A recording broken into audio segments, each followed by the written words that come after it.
Ole in lo dam tlang yem voin thleng damna min petu pathian nena lom thu omro se voina chuan tun lai khovela mi pui tam zok ti meila ina kan ril ru lua ber chu Charlie Kirk athina hi ani karinga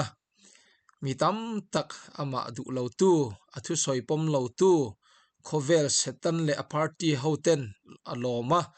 an lo celebrate lain pathian ring tu te chuan enge pathianina atum niang o ti in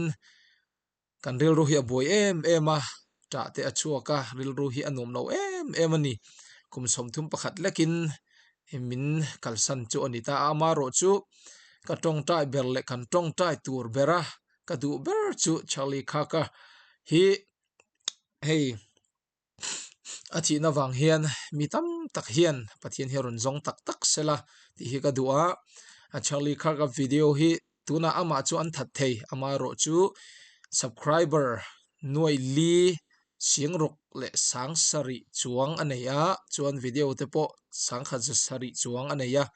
he a video atang te hian mi tam takin harna ron changmol se ti hi kan tong tai tur ni se ti hi karil ro hian om em a athi na thu le a thattu an mandan le enge movel khachu hei tam takan lo ngai thatu a voina chon ka soidu kem oma chu chu enge ti chuan Charlie Kirk hi kan birthday nanga October ni som pali ania ti chuan an thana hi Utah ania kan omna hi ni Utah hi mizo channel a chuan uta inrun ti mai thina sap lamdan anga in soidu ni chuan Utah ti turani kan omna hi Republican ania chi chuan adin tu te po hi Mormon haute an ni anrin naw wangin England atangin anron pema da hian hun anron lata a amha kha chuan mi hi an pung chak em amha kha chuan muslim kan soi ang ten i ami pakhatin nupui pathum pali te an neya fa hi an nei chak zung zung em a ti chuan an thurin bera hi chuan kan bible hi chu an ring ve thawani amai ro chu an rin dan chuan pathian in Daniel ate Mosia te hena in larna apek angin Joseph Smith an hena hian in larna ape ani chu chuan keini kan zir tur poimo tak min hnu chi ani ti in Joseph Smith azia the Book of Mormon kha kalpui ber kha ania amaro chu mi tam tak chu ringtu tam tak tha chu an om an mani hnen atangin conservative aron in let hi an tam em atuna hei sap American church pakhat kan omna bula kan din te po hei kan din tan tira chuan mi som thum chaw ania voin hi kum ni tin na chi ania chuta chuan tuna hian hei in khom hi zani chuang kan in khom zi ani khate khopin mi in thian thu an ron ngai venta a chu chu kan khua hi Republican veng ania ama ro chu mihring han tam na chu Democrat te du a om LGBTQ te hi an om ve nual tema han soile ka du chu sang ni sompakua khan heta hian misikan atangin kan ron in sona khati lai khan Donald Trump tam masa kha nia khati lai kha chuan chu tianga tuna om thadu lo mi hur herte ho hi mu tur hi an tam vak lawani ma se Democrat in lanlan ron changta Biden an lal chi kha chu khoya po an kalila mi pa te pon an kal dan hi dik thei to lawa mei chia te pon an saman tanan du tu an oma han mu hian ril ru hi na em hei na thona mun sang ate thian kaneya chuan hei soccer lama te indoor outdoor ate referee mun sang ka ti awangin kamu ngai lo mel ret hi tam tak hi kamu thina kan khuwa hian chu kamu dan karon soi du na chan chu Democrat khan min lo ti chena sala to ani he tuna hian Donald Trump ron lal le ta a khatiang khachu Asia om tan chau khop mai chu kan khuwa kan veng tuna Charlie khak an tha na din mun haron asoi karon soi thei karon soi du chu ania ti chuan an soile ka du pakhat chu tuna mi tam takin he a thina wang hian hei karle thole ni a hian kan ret the wangin Farm Field Stadium Phoenix Arizona a hian vuina program an hmangdona President Trump le mi ro pui tak tak te an kaltura ngaila tuna hian a thina wangin mi tam tak pathian omring lo ten pathian an ron zong tana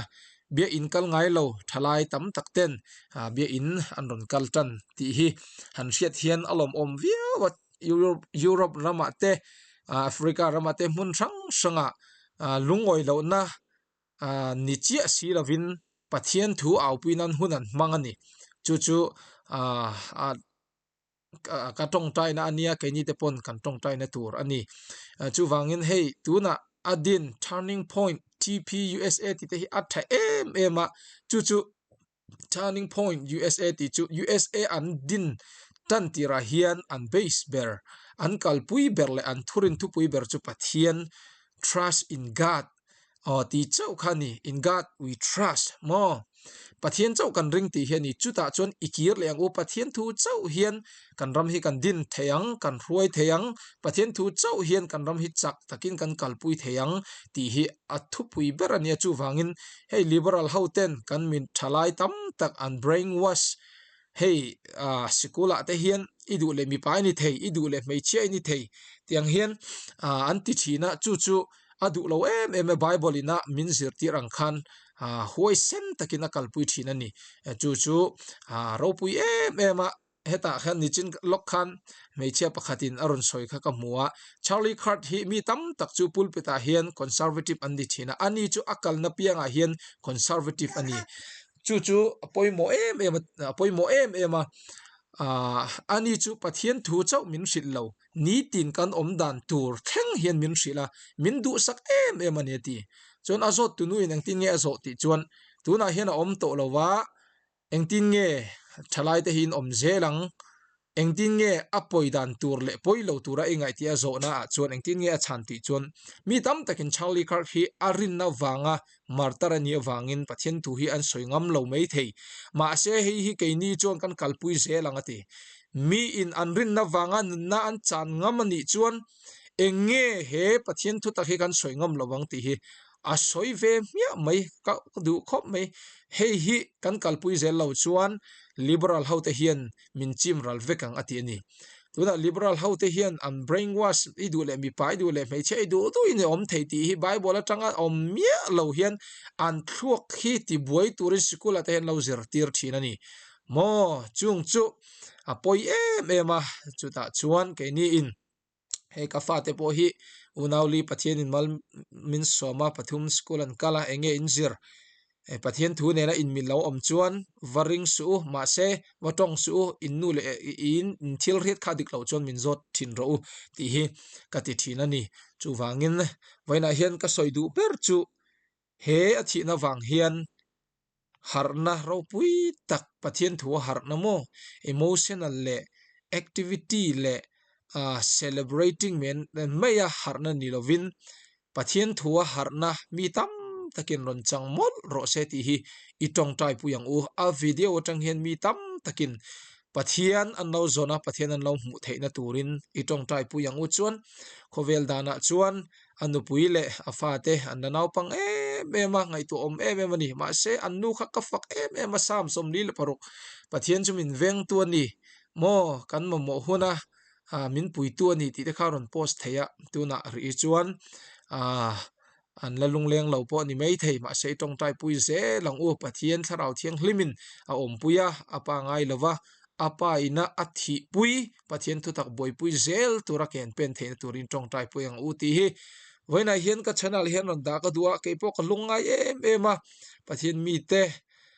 pathian ring tu te pathian ina man te an thi hian kalau tur na ve em thina ni chu chu engpo ni semi in harna an chan lai hian ke ni i har ve i har ve ang u khoi la ya nge in ti har kan ngai na khoi la ya nge pathian du lo zonga kan om na hi kan simang ti hi ingai tu thar le ang u ti hi wain hen ka som du chewani in zawai chunga ka lo me lalpan mal som chew ro se amen